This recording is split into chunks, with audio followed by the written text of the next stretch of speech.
लाल कक्का हकार दै छी। की बात छै यौ? अहाँ के नहीं बुझल है ना। आइ नीतीश बउआ के कोजगरा छै, सोझका निमंत्रण सेहो दै छी, जरूर एबै। अच्छा अच्छा अच्छा, पहुँचबै। खूब धूप धड़क्का हेतै, नाच गान सेहो हेतै। सेहो व्यवस्था छै यौ? हाँ हाँ।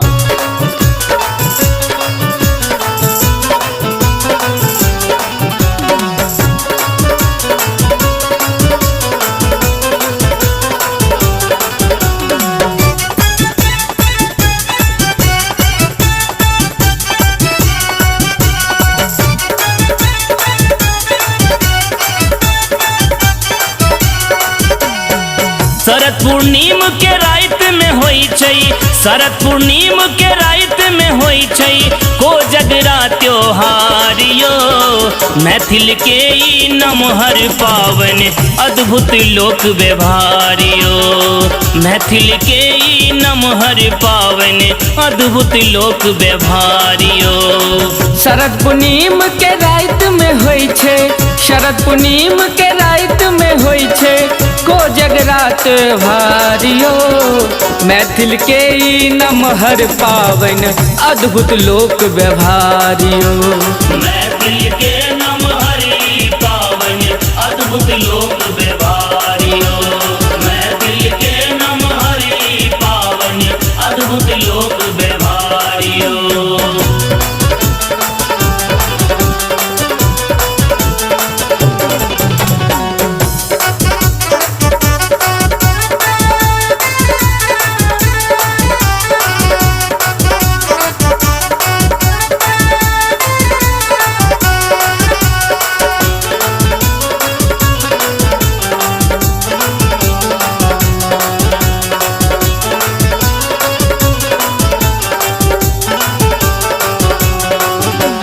भरल चंगेरा मुंगवा खाजा, किस्म किस्म के पेड़ा गाजा। किस्म किस्म के पेड़ा गाजा, किस्म किस्म के पेड़ा गाजा। सासुर सँ एलैन पाहुन ले नवका छत्ता जुत्ता मोजा।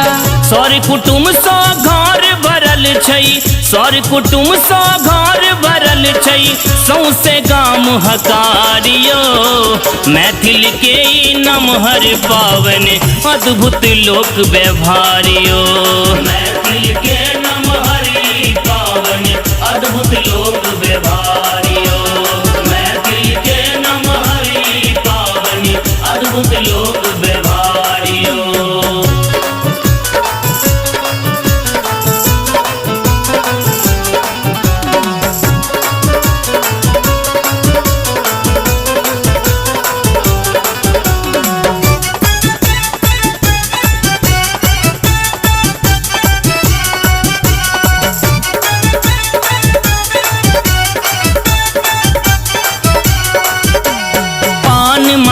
नायल भरी ढाकी, अंग वस्त्र किछु रहल ने बाकी। अंग वस्त्र किछु रहल ने बाकी, अंग वस्त्र किछु रहल ने बाकी। छैठ तबाह भार सैता में धरफर देखियो बुढ़िया काकी। आगत भागत में कक्का छत, आगत भागत में कक्का छत दरवाजा पर ठारियो। मैथिल के ई नमहर पावन अद्भुत लोक व्यवहारियो। मैथिल के नमहर ई पावन अद्भुत लोक व्यवहारियो। मैथिल के नमहर ई पावन अद्भुत लोक व्यवहारियो।